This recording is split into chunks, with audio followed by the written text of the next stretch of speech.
the next question that has been asked is, the sculptors filled the Chandela art form with resilient vigor and breadth of life. Elucidate is the question that has been asked.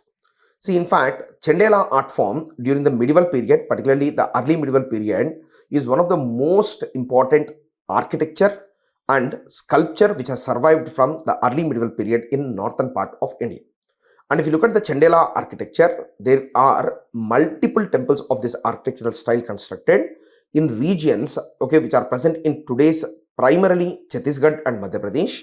And of these temples, the most prominent group of temples are the Khajuraho group of temples.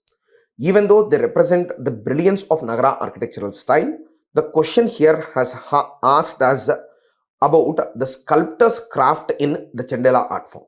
Particularly if you observe the temples of the Chandela group of art, so you can observe that the temples are completely embellished with sculpture. Particularly, human form is one element that has been overemphasized on the Chandela sculpture. And if you look at the sculpture, first and foremost, it said that they show resilient vigor. Definitely they show resilient vigor, primarily because the human anatomy has been perfected by the sculptor in the Chandela art form. How he has perfected the human form? First and foremost, the figures are highly proportionate figures. Then apart from that, the bodily type of the figures is also slender and well proportioned. Then apart from that, the faces of the figures are able to show a bhava. Bhava means the expression, okay, which in fact communicates a message to the onlooker. That is rasa bhava concept that is present in the sculpture. Then along with that, the sculpture is very well embellished, primarily the sculpture of people, particularly the tribals, the farmers, the royal life, every possible life of human beings, all of them are represented there.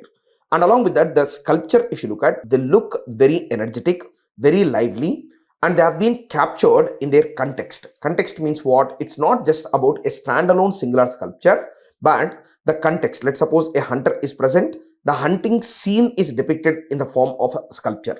It's not just the hunter alone. Similarly, if a king is present, he in the royal darbar is shown as part of the sculpture. This is the contextual sculpture which has been carved on the Chandela group of architecture. Then over and above that, if you look at the facial features also, some of the most beautiful faces of Indian sculpture are carved as part of the Chandela group of sculpture. The sculpture, if you look at, the eyebrows are arched, the nose is pointed, the chin is protruding, the lips are delicately cut. So this way, the sculpture, it shows a tremendous vigor of its own. But at the same time, they have asked us about the breadth of life too. And here we have to discuss about the sexual imagery which have been depicted on the Khajuraho group of temples. The Chandela art form, sculpture particularly, it shows a lot of sexual imagery. Try to understand this. Many later observers, particularly the British observers, had an opinion that this sculpture is in fact very wrong, primarily because on religious places, depicting sexual imagery is absolutely wrong. But the Chandela sculptors, they did not find it wrong to depict all aspects of human life on the temple sculpture.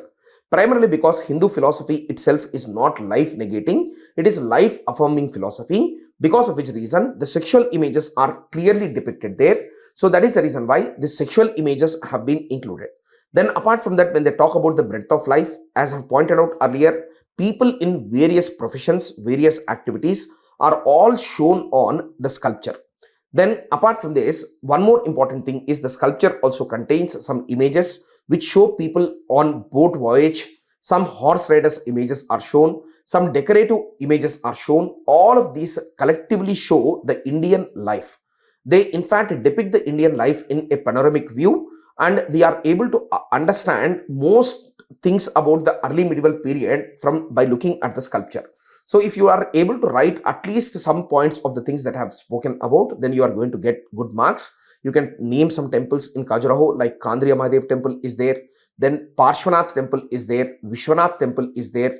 Then apart from that, there is a circular temple which is called as the 𝐾𝐨𝐲𝐽𝐺 temple is there. So you can name some of these temples and you can write this analysis. Then you are going to get possibly very good marks in this answer. So these are the key terms that you need to use. You have to explain the sculpture very clearly, why it is vibrant. Then apart from that, you also have to talk about the breadth of life that they are depicting. If you are able to do it, then you are going to get very good marks for this question's answer. Thank you.